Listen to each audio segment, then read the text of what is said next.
Año 2022. Rusia, usando la excusa de desnazificar Ucrania, invade el territorio ucraniano, mientras Alemania depende de su suministro eléctrico en un 40% de gas ruso. Durante ese otoño en Alemania se teme que Putin corte la llave del gas ruso a Alemania, que en caso de que suceda esto, Alemania solo tendría reservas de gas ruso para 2 meses y medio, lo cual a corto o medio plazo sería una hecatombe para el país centroeuropeo. Y ahora pensaréis, ¿qué diantres ha pasado para que un país como Alemania, la cuarta potencia mundial y primera de Unión Europea y de Europa, y con una industria envidiable, tenga esos problemas más propios de un país del tercer mundo que de una potencia mundial como Alemania? Pues es que Alemania se ha tirado un tiro en el pie con su política energética, que durante el vídeo explicaremos. Eso sí, el principal responsable y el que comenzó todo esto fue este hombre que veis en pantalla, Gerhard Schröder. Pero antes de nada, suscribiros además a mi canal principal, a mis otros dos canales, el de Shorts y el del Instagram.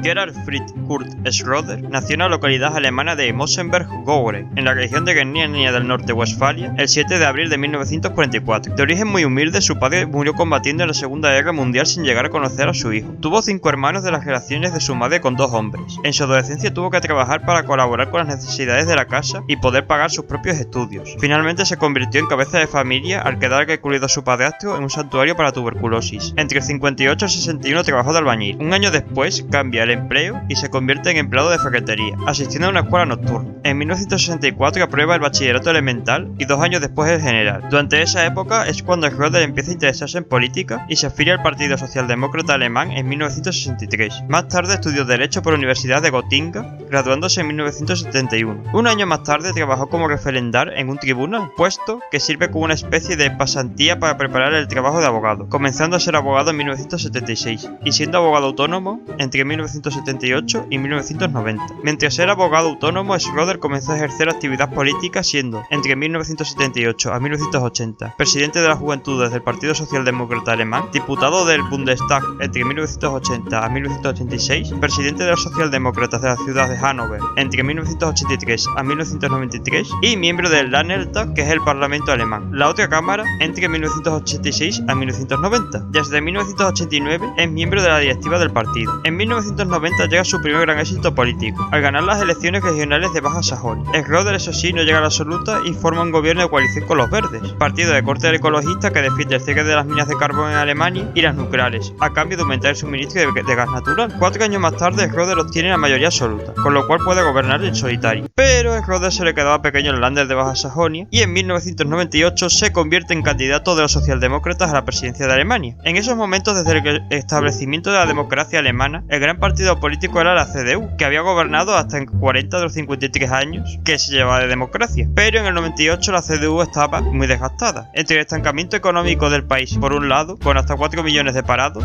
y por otro lado los escándalos de corrupción de Helmut Kohl, hicieron que Schröder ganara las elecciones poniendo fin a 16 años de gobierno de Kohl. Pero si bien tenía mayoría simple, Schröder no tenía la absoluta, con lo cual Schröder tuvo que pactar con un tercer partido para gobernar, y Schröder decidió gobernar con los verdes metiéndoles en el gobierno. Schröder, cuando llega a la Cancillería alemana, se encuentra con un país que, aunque hoy sea complicado de imaginarse eso, pues dado que Alemania es la potencia de la Unión Europea, era considerado el enfermo de Europa. Llevaba 4 años en recesión, y países como Italia tenían un nivel similar al alemán, con lo cual Schröder desarrolla el plan Agenda 2010, y no tiene nada que ver con la famosísima Agenda 2030, donde lleva a cabo una serie de políticas económicas que no suelen gustar a la gente, y suelen tirar al impopulismo, pero que a la larga funcionaron, haciendo que el desempleo bajara a la larga, y que además, gracias a esta serie de reformas, hicieron que Alemania no sufriera tanto la crisis del 2008, además de aumentar el PIB nominal de 2.2 billones de euros a 2.8 billones de euros y un PPA per cápita de $25.000 a uno de $33.000 y un PIB per cápita que pasaba de $27.000 a uno de $34.000. Si bien es verdad que este crecimiento también fue ayudado por la entrada del euro en 2002. En cuanto a política internacional, Schröder envió tropas a Kosovo para una misión de estabilización en 1999. También ayudó al derrocamiento del régimen talibán en Afganistán, mantuvo buenas relaciones con el presidente francés de la época, Jacques Chirac, con quien hizo una buena unión bipartita como motor de la Unión Europea, además de hacer a ambos una coalición para hacer oposición a los Estados Unidos dentro de la OTAN. De hecho, Schröder, a contrario que Tony Blair o Aznar, se opuso a la intervención estadounidense en Irak. Schröder también impuso las relaciones de Alemania con los países árabes, realizando varias visitas oficiales para promover el comercio con el Golfo Pérsico y Libia. También tuvo buenas relaciones con China. A no ser Schröder muy popular durante su gobierno, dado el alto desempleo y sus medidas impopulares, ganó las elecciones de 2002 pero de forma pírrica. Eso sí, en 2005 el Partido Socialdemócrata sufre una grave derrota en las elecciones de Renania del Norte-Westfalia, obteniendo la CDU la mayoría en la Cámara Alta, lo que provocaba que cualquier ley podía ser bloqueada, presentando a Schröder una cuestión de confianza y perdiendo, lo cual esto llegó a elecciones, ganando la CDU de Angela Merkel y poniendo fin a 7 años de gobierno socialdemócrata. Pensaréis que, bueno, Schröder comparado con otros sátrapas de los que he hablado en este canal es bastante bueno. Fue competente con la gestión económica del país. Si es verdad que algunos aspectos como el desempleo no se empezó a notar hasta pasado su gobierno, y mantuvo buenas relaciones geopolíticas, además de contribuir a la pacificación de Kosovo y de liberar a Afganistán de los talibanes, aunque luego esto salió mal. Pero Schröder hizo una cosa que solo un líder que trabaje para otro país haría: